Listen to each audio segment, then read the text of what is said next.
and I actually want it to be a clinical diagnosis because I have empathy with inanimate objects. Okay, so yeah, it's exhausting, but let's go into empathy. So the first thing is, what is empathy? I just want to get into this presenter view. There we go. So what is empathy? Okay, so there are many different definitions and everything of empathy.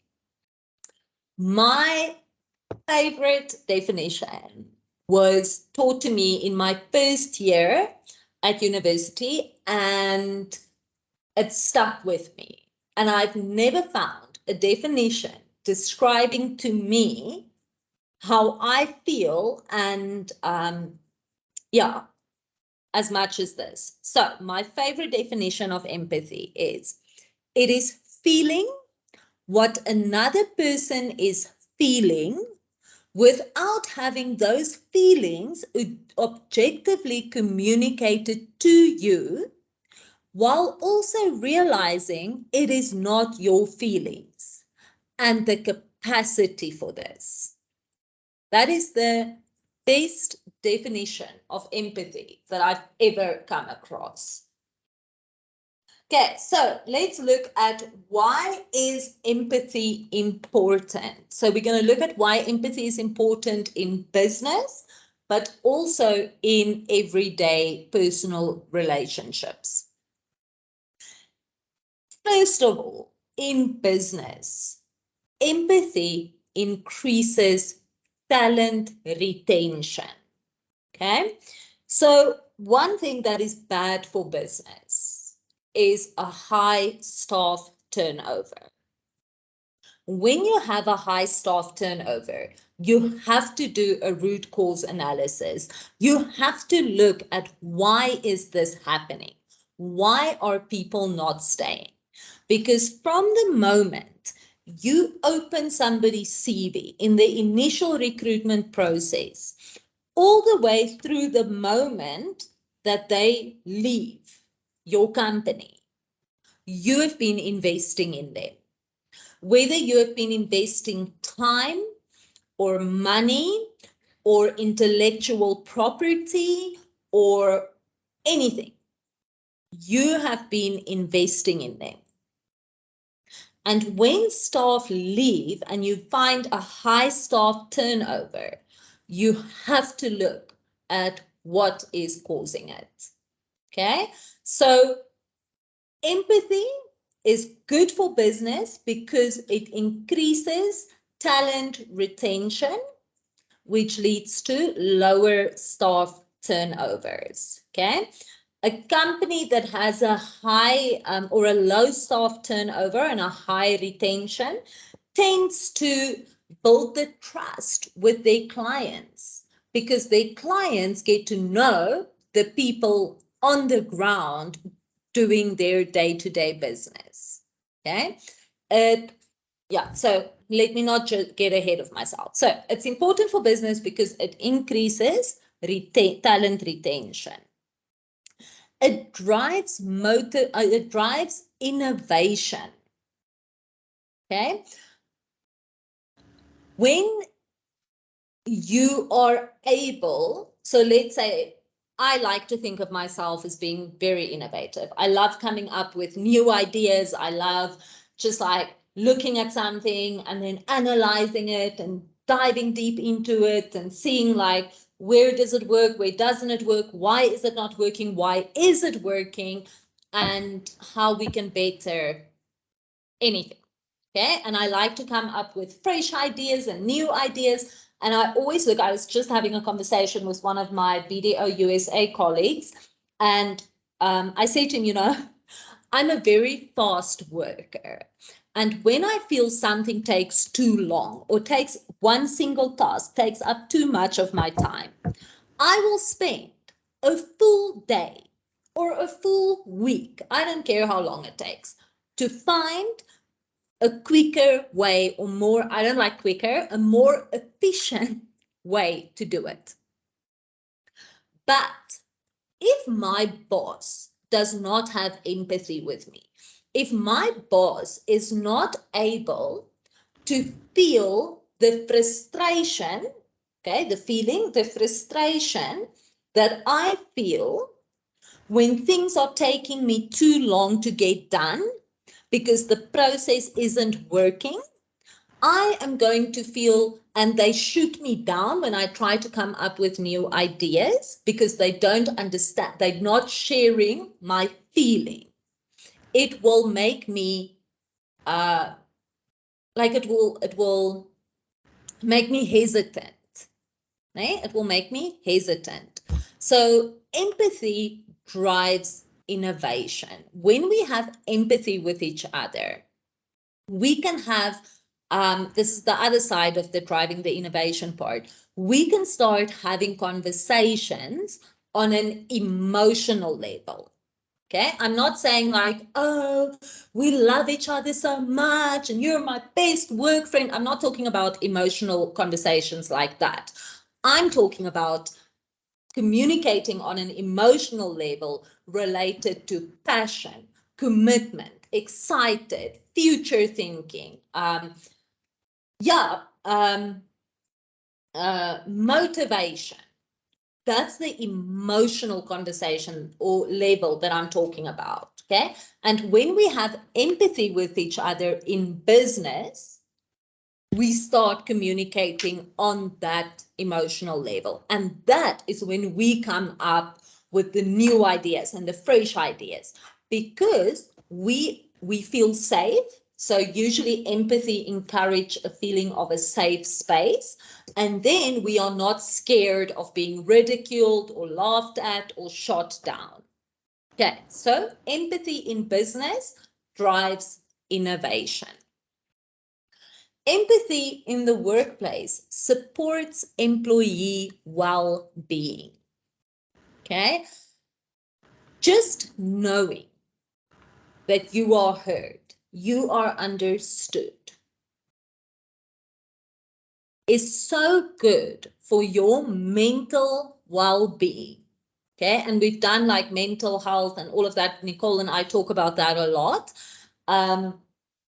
So that is important. It supports employee well-being. Let's take a practical example, because I know it's difficult because empathy is actually such an abstract thing. It's basically like a skill, but you can't really see it. Okay, so let's say I'm really exhausted. Okay? So I am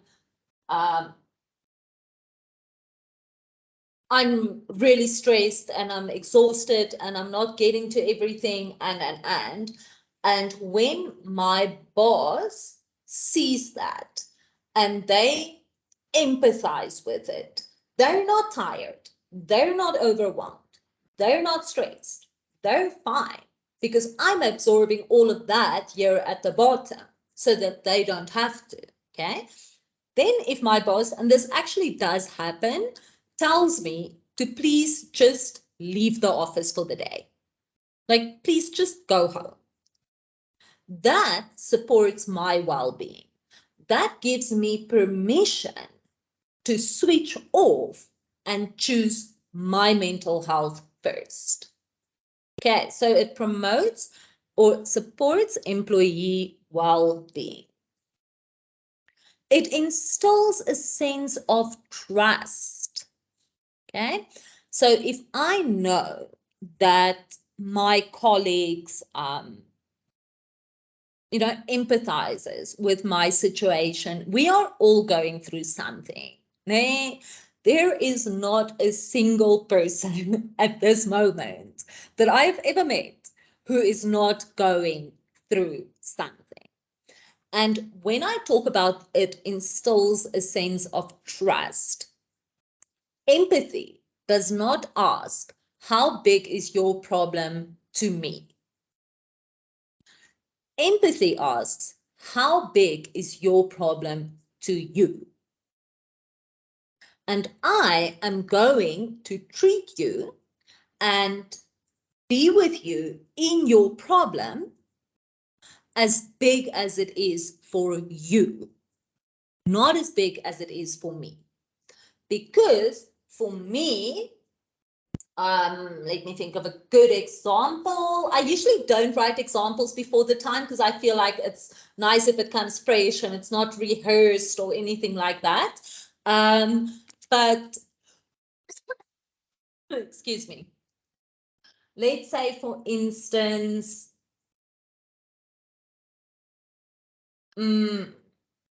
my son. Okay. No. Let's take my husband. Okay. My poor husband. I always tell him what I say about him. Don't worry. So my husband cooks almost every night of the week. Okay. So I work really long hours at the office, and my husband works more flexi time. So he's at home a lot earlier than me, and then he can work from home. I can also work from home, but I prefer the office. So then he cooks dinner. And then my husband does all the driving of our kids, or our kid, we only have one. He does all of the school driving, he does all of the sport driving, all of that. He does the shopping. So my husband does a lot. Okay, he does a lot. But he's not always the best at being emotionally involved with me. So he is a very good physical caretaker and a provider in the sense of physical, materialistic things. And to him, that is how you are a husband.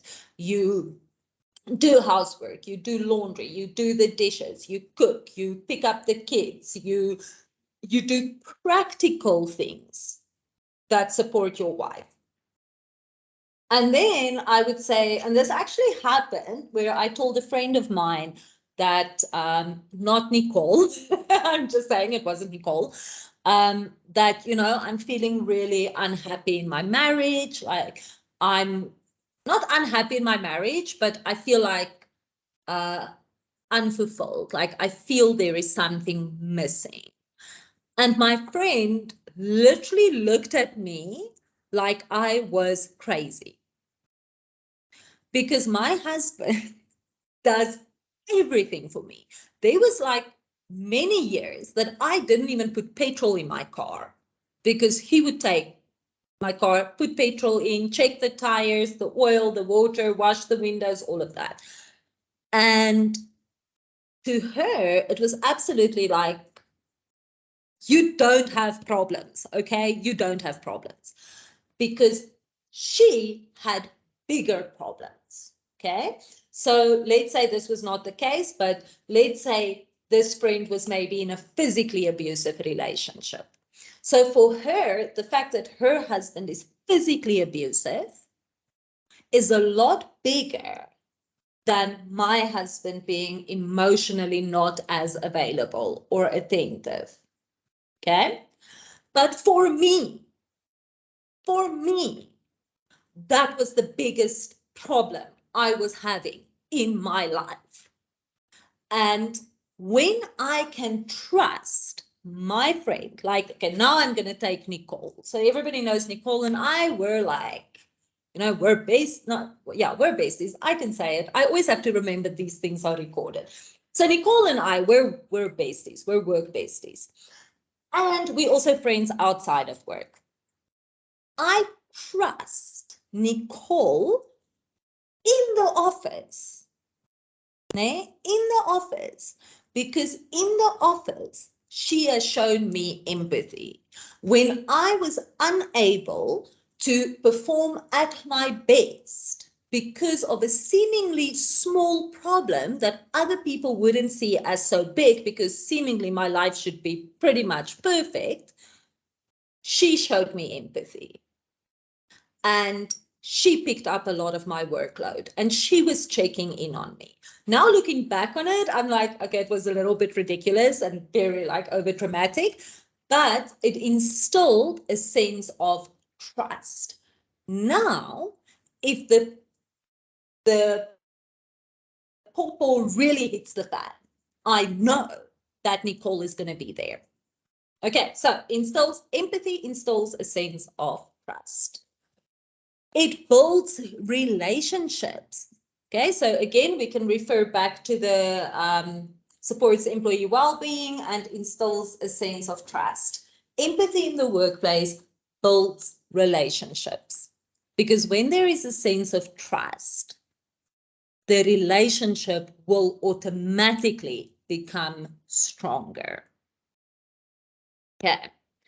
I almost want to say I had this conversation with somebody yesterday as well. And we were talking about the different relationships you have in the office. As a manager, it is physically impossible for me to have the exact same relationship with every person working under my leadership. But it doesn't mean I treat them differently, okay? But we tend to have better and stronger relationships when we have perceived a mutual give and take, a mutual support, where something, I almost want to say like something bad happened, né? Trauma and sadness and hurt and anger and those things. That is where you find trust. When I can go to somebody and be like, I am so angry right now, and you are going to empathize with me. But you're not going to be angry at that person because remember the definition, it's not your feeling. But in that moment, you're going to feel what I'm feeling. Okay. It promotes honesty. Okay. And where there is honesty, there can be trust. When there is not honesty, there can be doubt. Okay. It promotes honesty. If I feel like I am not going to be judged, I am more likely to approach my boss. Like in the beginning of the year, last year, Nicole and I did a trip to the north, and I had an extremely traumatic experience there. And at first we made like jokes about it, we were laughing it off and. But then that night when we got home to Windhoek, I had like an anxiety attack. And then it was kind of like, okay, I got over it, like regulated and. And then in the beginning of this year, March, April, May-ish there, something triggered that anxiety. And I felt safe to be honest with my bosses to say, I need to, like, I didn't need to, I was actually emergency admitted, but I didn't feel like I had to hide the fact that I suffer with anxiety and that I was in a terrible place at that time. Okay.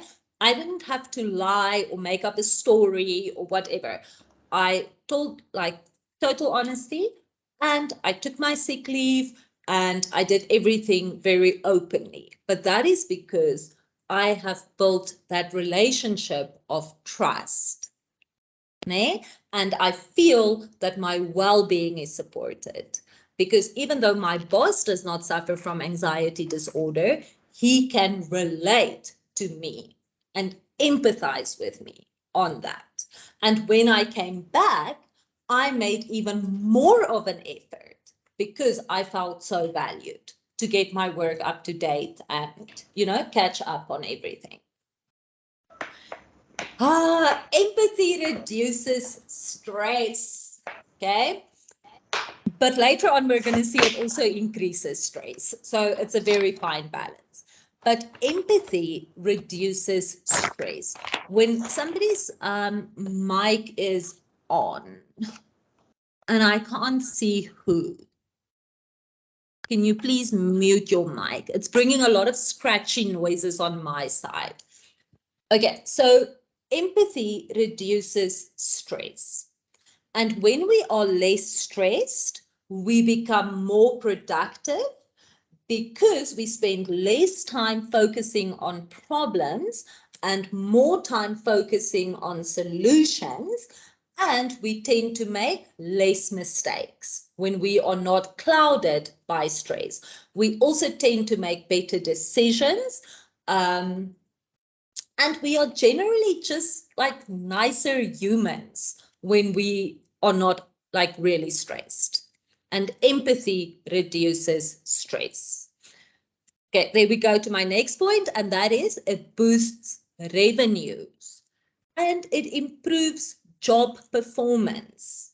Okay, so those three go hand in hand. Also, if you go back to promotes honesty and you connect them to the reduces stress, boosts revenues, and improves job performance, when I am able to go to my boss and say, I am at capacity. He asks me to take on a new project, and I can honestly say to my boss, I am at capacity. I cannot take it. I cannot take on this work. That will, now I don't have that project because remember, my boss has empathy with me, so it reduces my stress, and I am able to give all of my focus on my jobs at hand. And whatever project he wanted to give me that I probably wouldn't have done to the best of my abilities, which I probably would have missed the deadline, and my job performance would have been terrible on it. He could have now given it to somebody who had the capacity and can do even a better job than what I could have originally done. Okay, so it improves job performance. It closes the gap, okay? It closes the age gap. Nee? Nothing annoys me. No, I should stop saying nothing annoys me as much. So a pet peeve of mine, I've got many, is when an older generation person says to a younger generation person, when I was your age, this and this is how it worked. Okay. When you were my age, you bought a house for $20,000 and you started at one job and that's just where you worked for the rest of your life, and that was kind of like the norm. When you were my age, being a stay-at-home mom and a caretaker and a homemaker was the norm, and the husband went out and like earned the money to come and provide. When you were my age, things looked a lot different than what it looks for me now. So don't expect me to be performing at the same level or whatever as when you were this age. Okay, so it closes the age gap. But on the other hand, it's also the other way around. When we do empathy, the younger generation can see the value of the lessons that the older generation have to teach us. Okay, so it closes the age gap because we are not talking down to each other. We are talking about our different experiences, but it is done with empathy. So neither generation feels judged or anything like that. Okay, so it closes the age gap. It closes the gender gap. Okay, and it closes the hierarchy gap. When I can relate with empathy to my chairman of the board, the same way I can relate with empathy to my cleaner, we build a relationship that breaches any form of gap that there could be. Okay. Now, in personal relationships, okay? Oh, I just want to say you guys are allowed to disagree with me. Okay, so that's important. You guys are allowed to disagree with me, and then you're welcome to like pop in the chat box or unmute yourself. if you have questions, don't wait until the end. Just stop me, type, ask, and we can have a conversation. I just want to say, like, you don't have to agree with me. Okay, so in your personal life, empathy increases intimacy. Okay, and so many times when we use the word intimacy, we only think about physical intimacy. Okay, but for me, and as somebody, like, I did a lot of relationship counseling when I was studying still and doing my practicals and such. Intimacy is when I see you and allow you to see me for who we truly are. And there is only acceptance. Okay, that is intimacy. It's a physical thing, an intellectual thing, a personality thing, a mental thing, a heart thing, a soul thing. That is intimacy. And empathy increases that. Okay. When you feel empathized with, okay, that care that is shown to you actually releases a chemical in your brain that stimulates your feeling of intimacy with another person. Okay, it drives growth. When we can, remember, empathy never means I'm not going to disagree with you. Empathy means I can disagree with you, but I still respect you. I still hear you. I still hold space for your perspective.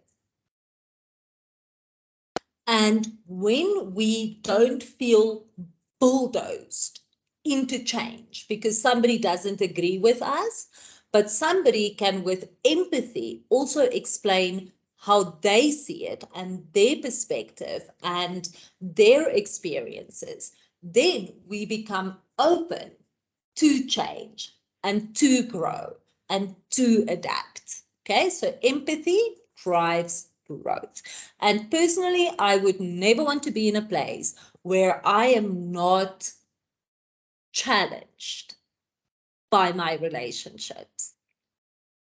Because to me, that's just boring. Like, I want to be challenged and not in a negative way, but like in an intellectual way, in an emotional way. My husband and I used to have gym challenges, but then I tried to throw him with a dumbbell, but I didn't have the muscle. So we stopped that for a while. But challenge me, ignite that spark. And that is done the best with empathy. Okay.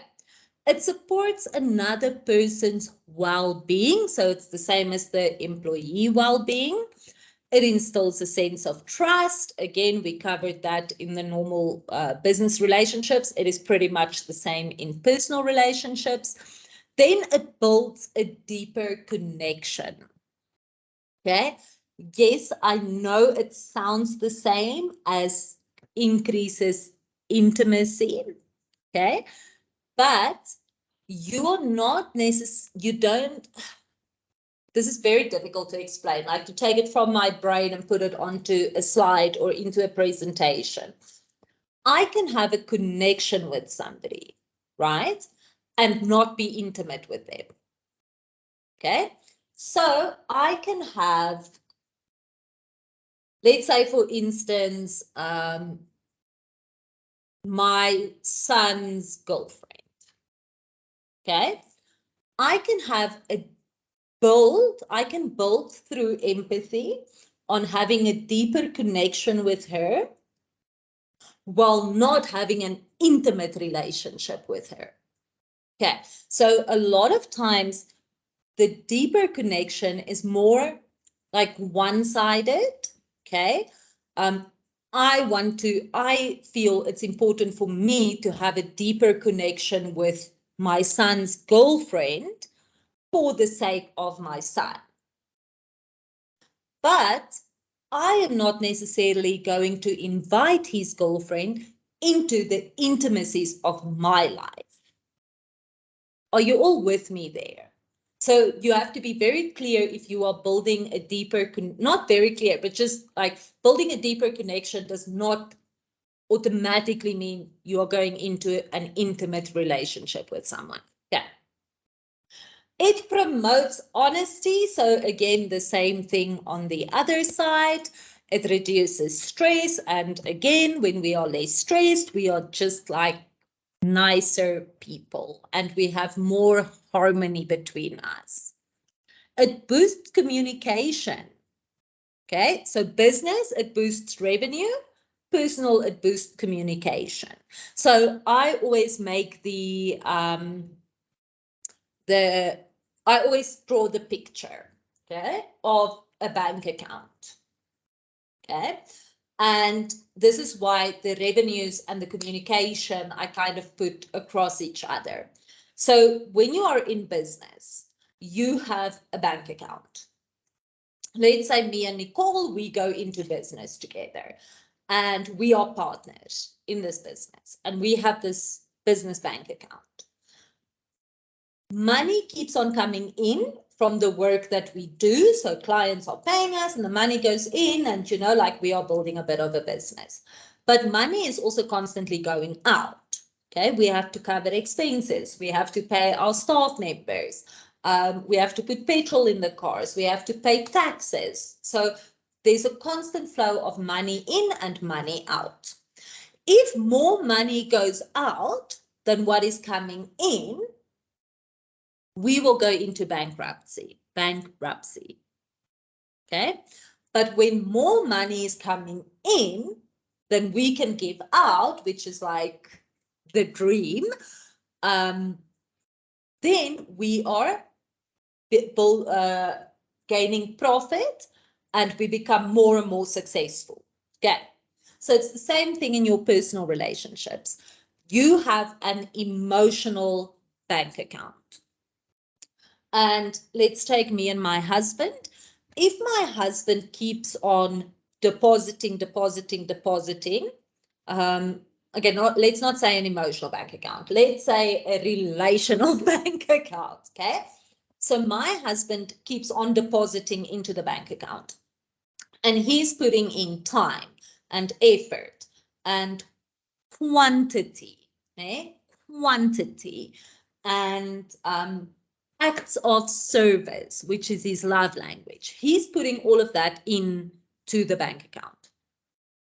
And from my side, I am putting in the care, the nurturing, the checking up on like our family and our friends and making sure like, you know, we're not just sitting at home every weekend and we actually do things. So I'm also investing in this relational bank account.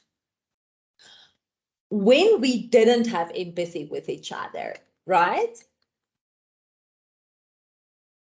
Sorry, Nicole, don't you just want to message slide that I'm in training? Please. So when I am, sorry, I lost my train of thought now. Boost communication. Okay. So when we stopped having empathy with each other and all I could see was what I put into the relational bank account. Né? I'm always the one phoning your parents. I'm always the one checking in on our friends. I'm always the one making plans for us to go away for weekends. I'm always the one to do this and that and that and that and that. Né? That's all I'm seeing is what I'm doing. And all he is seeing is what he is doing. Because he recognizes, without empathy, he can only recognize if it looks the same as what belongs to him. So if I were to put in, I cook 50% of the time, I pick up the kid 50% of the time, and we split that, he would be able to recognize it because it looks the same as what his looks like. And the same on my side. If he was nurturing, phoning our friends, checking up, all of that, I would recognize it because it looks the same as what I'm doing, because I don't have empathy, or we don't have empathy. But the moment we learned again to have empathy with each other and feeling what the other person is feeling and seeing what the other person is seeing, it changed our entire communication. Yeah. Oh, I love relationship counseling. But this is not it. This is business counseling. Okay. It improves partner performance. Okay. So the moment we got that empathy for each other back, and you will lose empathy for another person, especially the people you love the most and that you're the closest with, when you are under a lot of pressure, when you're feeling overwhelmed, because in those spaces, we tend to become very selfish and self-protective. Okay. Anyway, so when we got that empathy back, it improved each other's performances. Now I am more aware of the little things I do that frustrates him.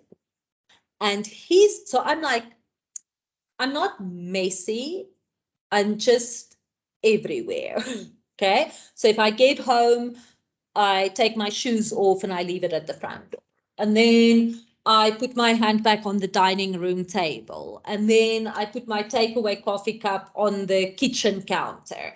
And then I go sit on the couch and I take off my earrings and I put it on the side table at the couches. And then I'm going upstairs and I am like changing and I'm leaving my clothes on the bed and I'm changing into like my relaxed clothes.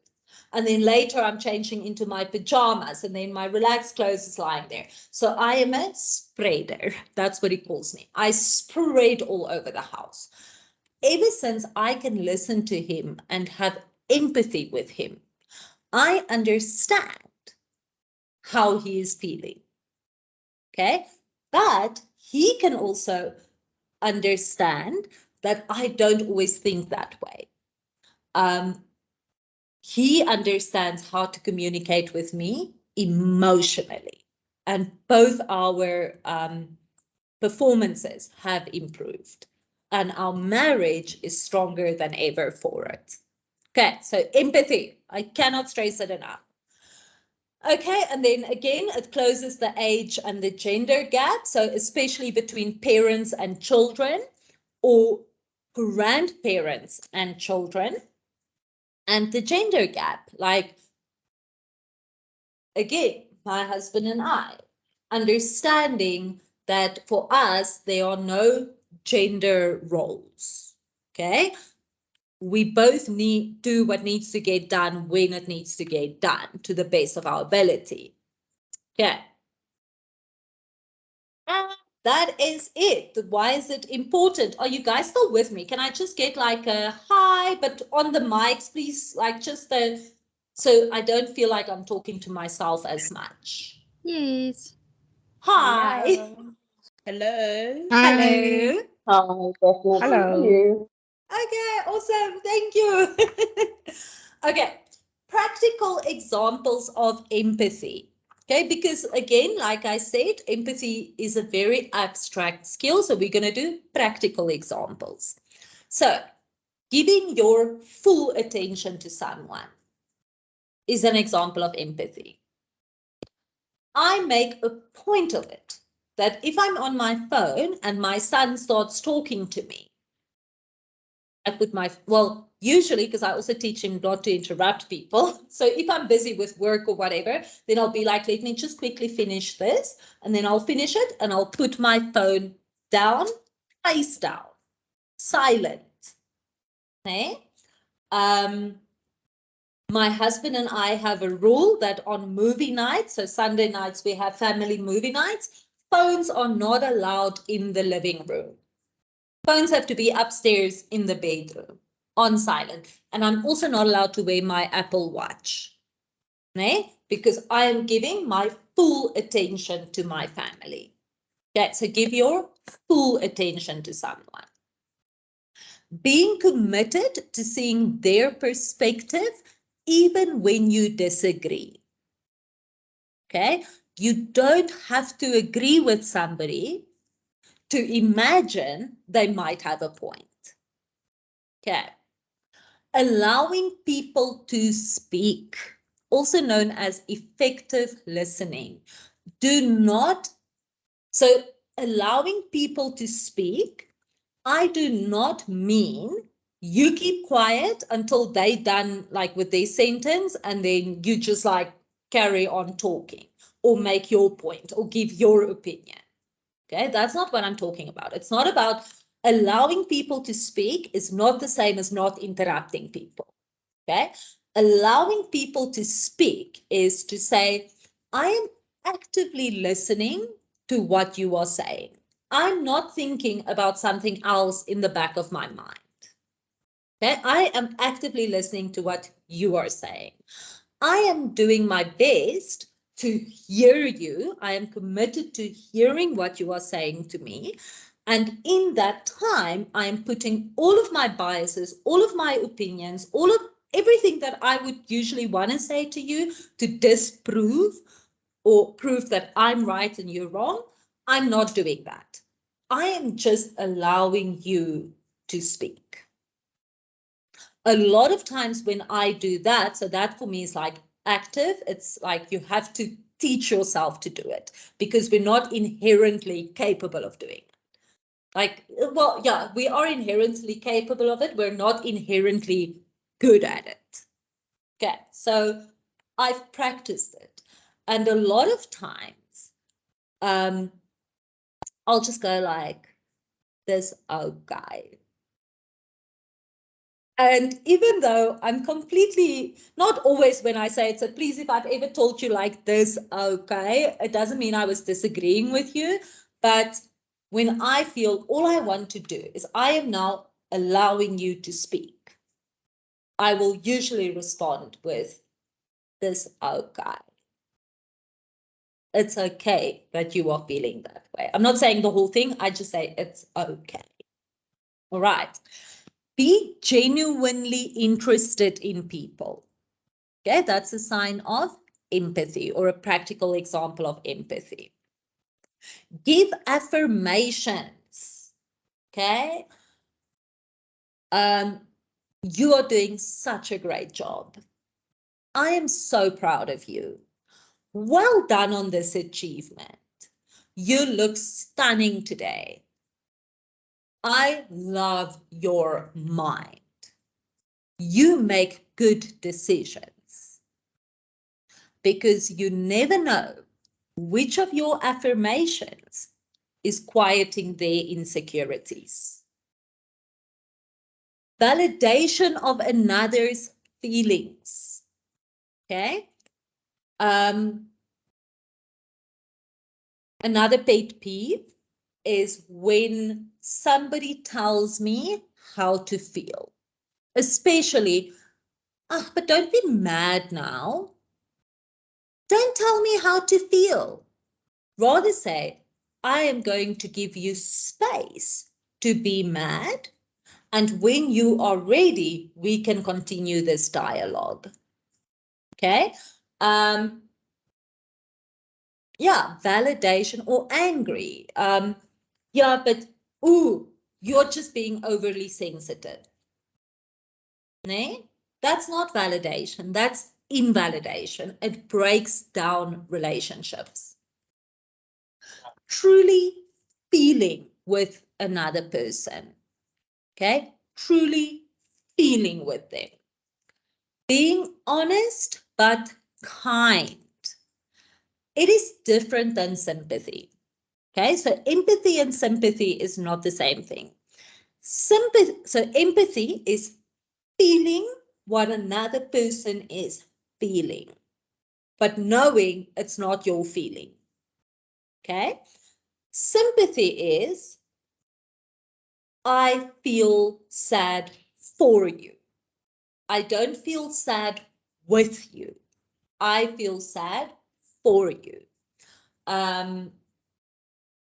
I feel sorry, but also then it goes more to pity. But like, oh, I'm so sorry that happened to you. My deepest sympathy. Okay. Empathy would be, wow, I really feel your anger. And I am so sorry that you are in this space, but I am here to feel with you. Okay.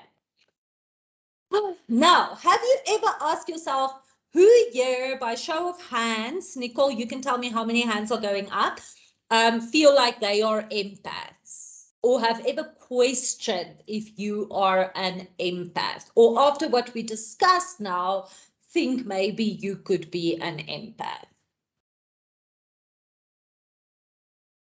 Yes.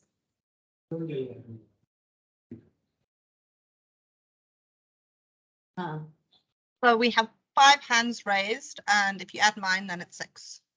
Okay, so let's look.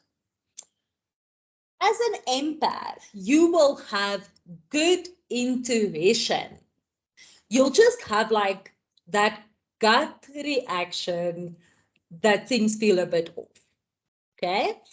You can pick up on dishonesty easily, or you just like know in your gut when something seems like a good or a bad idea. Okay.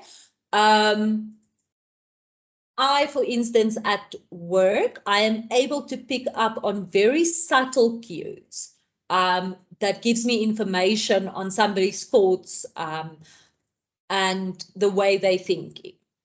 Okay. So yes, you just have good intuition. You take comfort in nurturing. Okay. So it is comforting to you, for you, to comfort and care for another person or animal, or in my case, with my empathy disorder, like a torn file, like a broken lever arch file that I physically could not throw away because I felt bad for it, because I'm a little broken sometimes too, and people aren't just throwing me in the trash. And I was like duct taping and sellotaping that file together. Okay, so you take comfort in nurturing. You struggle in crowds. For those of you that were in the previous training, you'll remember me talking a lot about my claustrophobia, and like I need a lot of personal space and not being a hugger and all of that. So I genuinely struggle in crowds. It feels like I cannot breathe. And this is because as an empath, we absorb the energy of those people around us. Okay.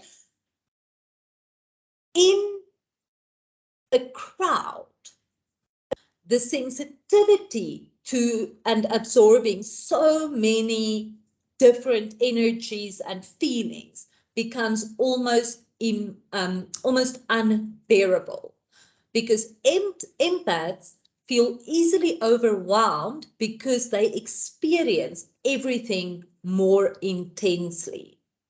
Okay. So we also call it the emotional noise of a crowd that we struggle with. You have a hard time not caring, so you cannot not care. An empath doesn't feel for someone. That's sympathy. An empath feels with someone. And when we do that, we take in another person's emotions so deeply that we cannot do otherwise but want to help them and care for them. Okay.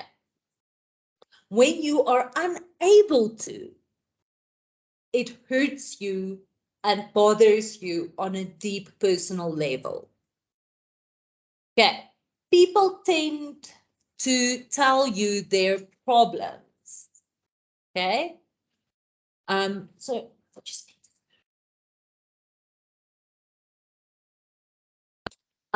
people tend to tell you their problems. Okay. Oh, wait, no, we are at random people strike up conversations with you. Yes. So have you ever, and they tend to tell you their problems. Okay. So have you ever been like just approached by somebody, or you're in the shops or whatever? I always have people just start talking to me. And then I'm like, why? And they can tell you very personal things very quickly. Okay.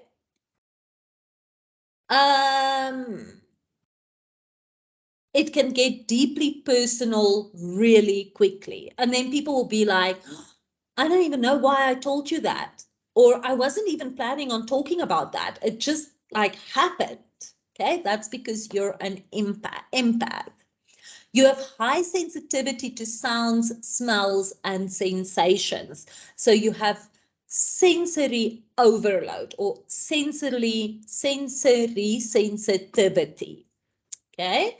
But that's also because you experience, as an empath, you experience everything so much deeper and so much more intense than somebody who's not an empath. You need time to recharge. Okay. So you can feel days when you are just physically and mentally and emotionally exhausted, even though you might think you didn't really do much. Okay. You don't like conflict. You often feel like you don't belong. Okay. So this is a big one. The reason why empaths often feel that they don't belong is because empaths are also one of the most adaptable people. So you can be, as an empath, I can be laughing with one person now, and like laugh. And I seriously feel their joy and their fun and everything. And then all of a sudden, I'm with another person who's maybe experiencing sadness, and then I immediately go into the emotion of sadness. Okay. And it's like, you never find, not never, it's very difficult or to find that this is me, because you are so inundated with other people's emotions and energies all the time. Okay. You tend to isolate specifically for that reason of just feeling overwhelmed all the time. And you have a hard time to set boundaries. Okay. Because remember, we want to care, we want to help, we want to be there, we want to share in their emotions and go through it with them. And you see the world in unique ways. Okay. So this generally happens with me when I'm having a conversation with somebody, and then I'll say something and they'd be like, wow, I've never thought of it this way. But then that's just like your normal way of seeing it. And that should, like, as an empath, I experience that a lot, where people will be like, oh, I've never thought of it that way, or I've never seen it that way, or I've never experienced it that way. Okay. So, and it's very unique, and usually people tend to be like quite pleasantly surprised by the new way or the unique way that you see things. Okay, now common pitfalls of being an empath. You can feel and seem fake. Okay, that's the same as what we were just talking about the not feeling like you don't belong. Because your emotions, or the emotions that you share with different people, change so quickly. Okay. You feel like you have to help everyone. You don't. You can only see the good side in people. You can become aware of things that you shouldn't. You struggle with identity or loss of self, especially when you are never sure if what I am feeling is my feelings or somebody else's feelings that I have absorbed. Empaths can suffer from emotional burnout if they don't take care of themselves. And the thing is, and this is what non-empaths don't understand, you cannot turn it off. Okay, as a natural born empath, you cannot turn it off. You can only learn to manage it. It's also being an empath is constant overstimulation. And empaths tend to struggle with anxiety and depression. They tend to be highly emotional. They have difficulty saying no. And they tend to forget about themselves. Okay, does that sound like some of you guys? Okay, now remember, we cannot turn it off, but we can manage it. So, oh my goodness, look at that error there. How to manage being an empathy. How to manage being an empath. First of all, identify that you are an empath. Learn to set boundaries. Practice saying no. Okay, I just want to take 1 second to stop here at learn to set boundaries. So I don't know if everyone on here understands Afrikaans, but in Afrikaans, a boundary is called a grens. And a grens is a border, okay, like the Namibian border. So I always, when I'm counseling and teaching people how to set boundaries, the one thing I always say is remember that you are changing the rules. The people that you are setting boundaries with, they are still playing the same game by the same rules. They haven't changed. They're not changing the game. They're not changing the rules. You are changing the rules that was actually agreed upon between you and whoever you are setting the boundary against in the past. Okay. Saying that does not mean you're not allowed to set boundaries. You are allowed to reassess a situation, a relationship, and set healthy boundaries. But one thing that you need to remember is the moment, and this is where the Afrikaans comes in. Die oomblik, I'm going to say it in Afrikaans and then I'll translate it into English. Die oomblik wat daar 'n grens opgaan, waar daar nie voorheen 'n grens was nie, gaan 'n grensoorlog uitbreek. And you have to be prepared for it. Okay, so in English, whenever you put up a border where there previously was no border, you can be guaranteed that a war is going to break out. And you have to be prepared for that. Okay, so you have to stand your ground, but you must also give the other person space to be upset about it because you are changing the game and it's not to their advantage. Okay, so you give them space to be upset about it, but don't move your boundary for them. Okay. Practice saying no in the mirror with a smile. Just tell people to ask you stuff all day so you can just be like, no, I don't think so. I don't want to. No, it really works. Like I'm making a fun joke about it now, but it really works. Seek emotional support and build your support system. Educate yourself and grow in your emotional intelligence. Plan alone time. Spend time in nature. Create real or imagined distance. Okay, where if you are extremely empathic towards one person that is completely draining you, create distance. Remember that it can be weaponized and manipulated by others. Okay, always remember that not everyone has your heart. Not everyone has your best interest at heart.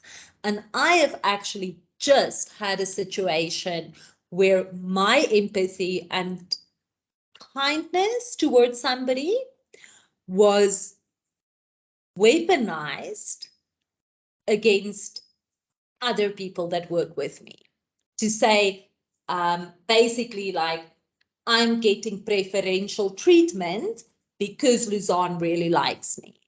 But in reality, everybody's getting the same treatment, but they don't see it because every person only sees how they are being treated. So remember that your empathy can be weaponized.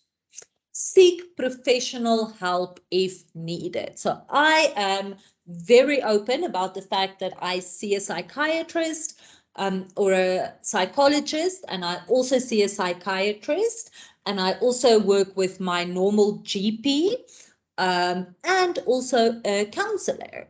So I've got a whole group of people, and then my best friend is like a fitness, not a fitness, like a holistic, eat according to your blood group hippie person. I don't usually listen to her, but I really love her. But I also love coffee and chocolates.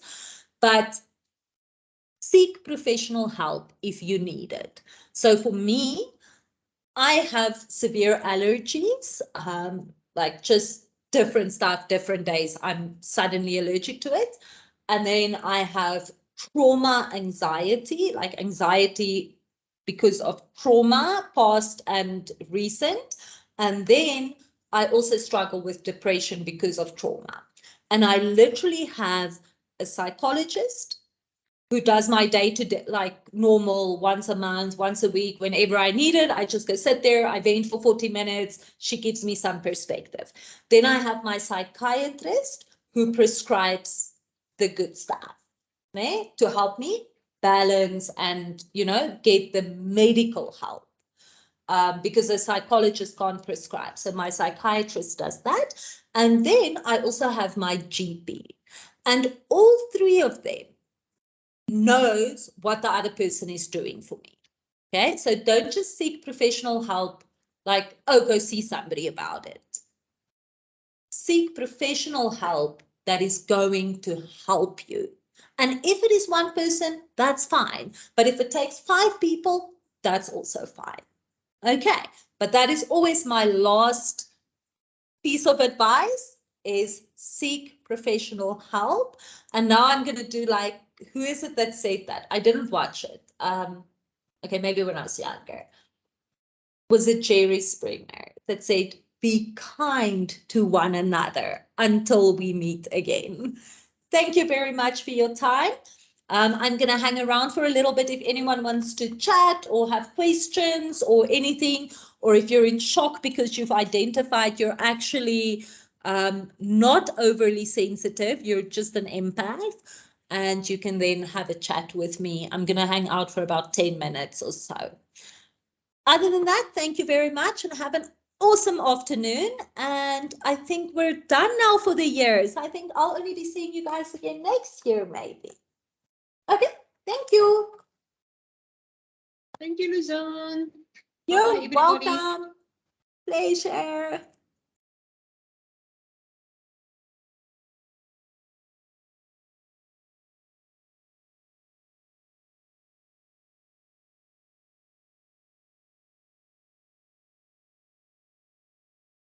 You're welcome, everyone. I'm just going to stop the recording.